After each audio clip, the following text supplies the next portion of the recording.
আসসালামু আলাইকুম সবাইকে। আমার চোখ একজনকে খুঁজছিল, তার নাম হচ্ছে ইকবাল ভাই। ইকবাল ভাইকে আমি অনেকক্ষণ ধরে খুঁজছিলাম। যাই হোক, আমাদের খসরু ভাই অনেক দূর থেকে দেখেছি ইকবাল ভাইকে। প্রথমে শ্রদ্ধা জানাই আমাদের ঝন্টু আঙ্কেল।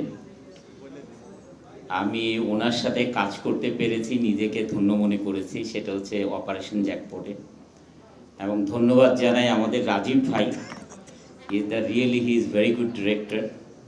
তা আমি এমনই একজন লাকি মানুষ যে চিতাতে জাজ মাল্টিমিডিয়া সেই আমাদের একজন বলতে পারি ওপারের খুব সুপারহিট সিনেমা যিনি দিয়েছেন, সেই রাজীব ভাইয়ের সাথে আবার কাজ করতে পারবো। তা আমার আরও কাজ করার ইচ্ছে আছে, ঝন্টু আঙ্কেলের সাথেও কাজ করার আমার ইচ্ছে।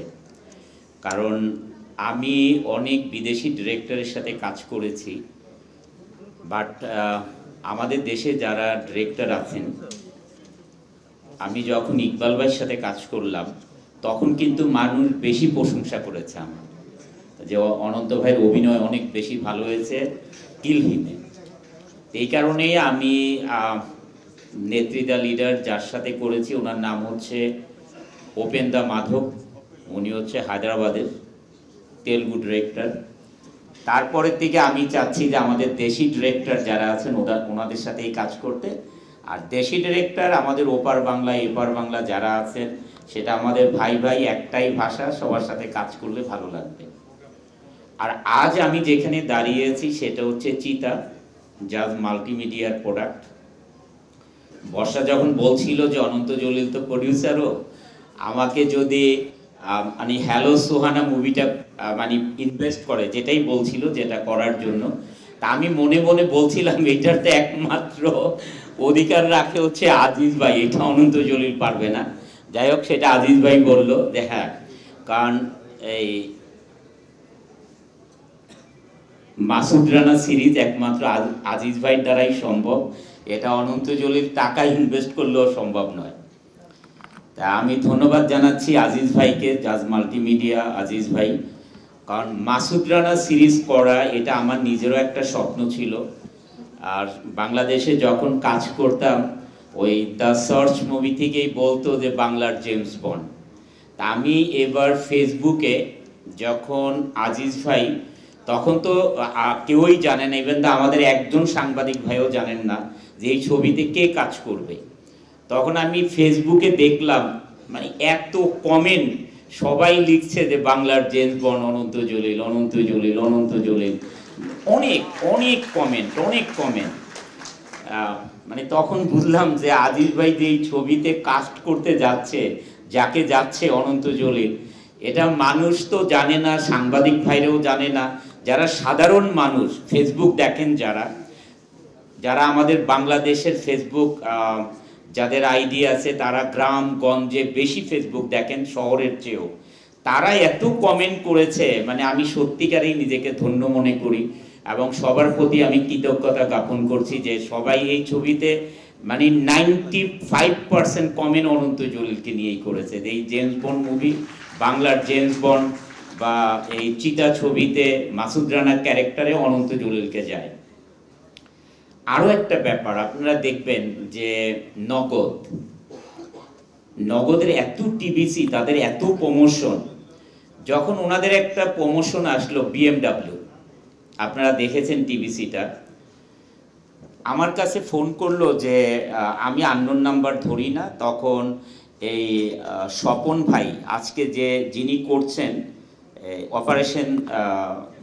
অপারেশন জ্যাকপট, ওনার সাথেই কাজ করেছিলেন একজন ডিরেক্টর, আমার নাম্বার সেভ করা ছিল। উনি ফোন করলেন যে ভাই আপনার সাথে একটু কথা বলবো আমরা। কি ব্যাপারে? যে সেটা হচ্ছে নগদের একটা টিভিসির ব্যাপারে।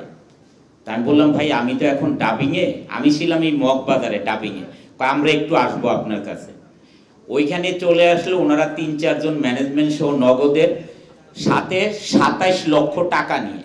ইভেন তো আমার সাথে কোনো ডিসকাসই করে নাই এর আগে, টাকা পয়সা নিয়ে চলে আসলো 27 লাখ টাকা। আমি বললাম এটা কি? বললো যে অনন্ত ভাই আমাদের অফিসে যখন এটার মিটিং হয়, যে একটা বিএমডাব্লিউ প্রমোশন করা হবে, মানে নগদের প্রমোশনে বিএমডাব্লিউ। আমাদের টেবিলে, মিটিং টেবিলে মোর দেন 35 পিপল ছিল, ছেলে মেয়ে, মানে ইয়াং বলেন আর বলেন যারা আমাদের বড় অফিসার বলেন। যখন জানতে চাওয়া হলো যে এই ছবিতে, সরি এই বিএমডাব্লিউতে কে কাজ করবে, এভরিবডি বললো অনন্ত জলিল। মানে আমরা অবাক হয়ে গেলাম যে 35 পিপল সবাই বললো অনন্ত জলিল। এই জন্য আমরা আপনার কাছে ছুটে আসছি, আপনি আমাদের এই প্রমোশনটা করবেন। তা আমি বললাম ভাই আমাকে নিয়ে কিন্তু এই চেয়ারে বসাইয়া আপনি বলবেন নগদে পেমেন্ট করেন, মানে বেশি দেশি নগদ বেশি লাভ, এগুলো আমি করতে পারবো না। মানে আমি এই ধরনের টিভিসি করতে পারবো না। আমাকে নিয়ে যদি কাজ করতে হয় ওই টাইপেরই টিভিসি করতে হবে, না হলে আমি করবো না। তখন ওনারা যেই গল্পটা রেডি করে আবার আমার কাছে আসলেন, তো বললো যে আপনি টাকাটা রেখে দেন। আমি বললাম আমি টাকাটা রেখে দিব, মানে আপনাদের এগ্রিমেন্ট হবে, কথাবার্তা হবে, আমি কিভাবে টাকা রেখে দিব? কয় ঠিক আছে আমি আপনার বডিগার্ডের কাছে টাকা রেখে যাই, তাও আপনি এটা করেন। তখন আমি দেখলাম মানে কমিটেড তারা। পরে আমি বললাম ওকে, কিন্তু গল্প কিন্তু আমার সাথে যেতে হবে, গল্প যেটা রেডি করবেন সেটা আমার সাথে যেতে হবে। আমি কিন্তু ওই সোফাতে বসে বসে আপনাদের মানে প্রমোশন করতে পারবো না। তখন আপনারা নিজেরাই দেখেছেন যে টিভিসিটা কিভাবে করেছে। এটা এই জন্যেই মানুষের এক বাক্যে ছিল এই ছবিতে যে মাসুদ রানার ছবিতে অনন্ত জলিল কাজ করবে। তা আমরা M&9 দেখেছি। M&9টা ভেরি মানে হাই বাজেট এবং হাই কোয়ালিটি মুভি করেছে M&9। কিন্তু আমাদের দেশের যে একটা ইমোশন লাগে, আমাদের দেশের যে আর্টিস্ট লাগবে, ইমোশন লাগবে, এগুলোতে হয়তো আজিজ ভাই বিদেশিটাকেই বেশি অনেক অনেক টাকা দিয়ে হলিউডের অনেক নাম করা আর্টিস্ট কাজ করেছে। আপনারা M&9 যারা দেখেন নাই ট্রেলার দেখলেই বুঝতে পারবেন, অনেক বড় বড় আর্টিস্ট কাজ করেছে এটাতে। M&9টা এই জন্য বাংলাদেশে ইংলিশে প্রথমে আজিজ ভাই হয়তো রিলিজ করে। এইবার আমি আজিজ ভাই যখন আমার সাথে গল্পটা বলে, তা আমি একটা কথাই আজিজ ভাইকে বলি যে আমাকে 3টা জিনিস দিতে হবে। একটা হচ্ছে সিনেমা হলে মানুষের চোখে পানি পড়তে হবে ছবি দেখার সময়, সেই স্ট্রাগলটা ছবিতে থাকতে হবে।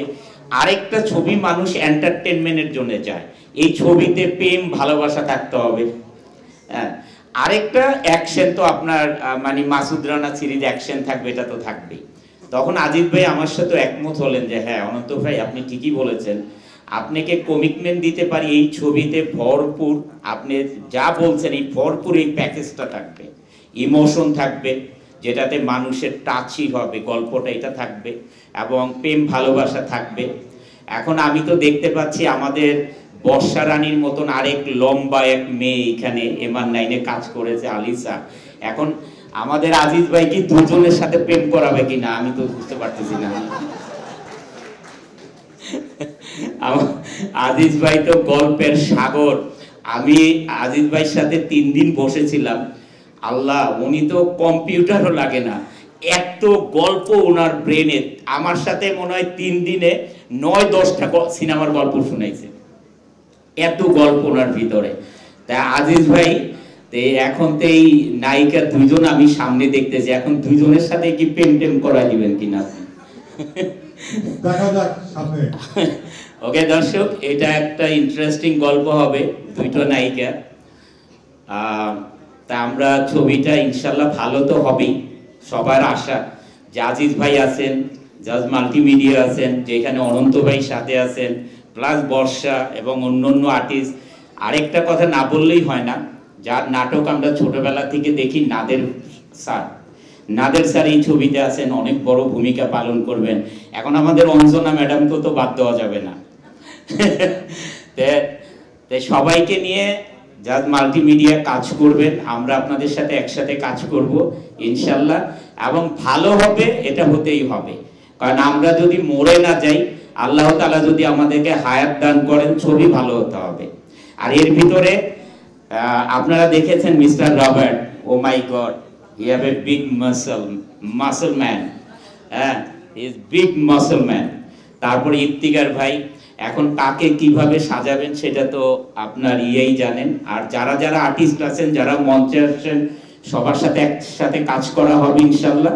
সবার সাথে একসাথে ভালোভাবে কাজ করা হবে এদের টিম হিসাবে। আমার সাথে যারা অপারেশন জ্যাকপটে কাজ করেছে তারা দেখেছে যে আমার আন্তরিকতা কত। ইভেন দো আমি কে, আমার সিনিয়র কে, জুনিয়র, এগুলো আমার কাছে কখনোই যায় আসে না। আমি সবাইকে ভাইয়ের মতন মনে করি। ইভেন দো আমার চেয়ার ছেড়ে দিই, বসো, সবাই সম্মান করে, না অনন্ত ভাই আপনি বসেন, আপনি বসেন। আমি বলি কিছু আসবে না, তুমি বসো তো আমার সাথে। মানে আমার হচ্ছে এই ক্যারেক্টার। আমরা সবাই যখন কাজ করব তখন আরো অনন্ত ভাইকে কাছ থেকে সবাই দেখতে পাবে। আমি সব সময় সবার সাথে মিলেমিশে কাজ করতে চাই। আর জাজ মাল্টিমিডিয়াকে ধন্যবাদ দিব না, কৃতজ্ঞতা প্রকাশ করব এই ছবিটা আমাকে কাস্ট করার জন্য। থ্যাংক ইউ আজিজ ভাই, থ্যাংক ইউ জাজ মাল্টিমিডিয়া এবং জাজ মাল্টিমিডিয়ার যত ম্যানেজমেন্ট আছেন সবার প্রতি আমার ভালোবাসা রইল। সবাই সুন্দরভাবে ছবিটা করতে চাই। খোদা হাফেজ সবাইকে, ভালো থাকুন, সুস্থ থাকুন।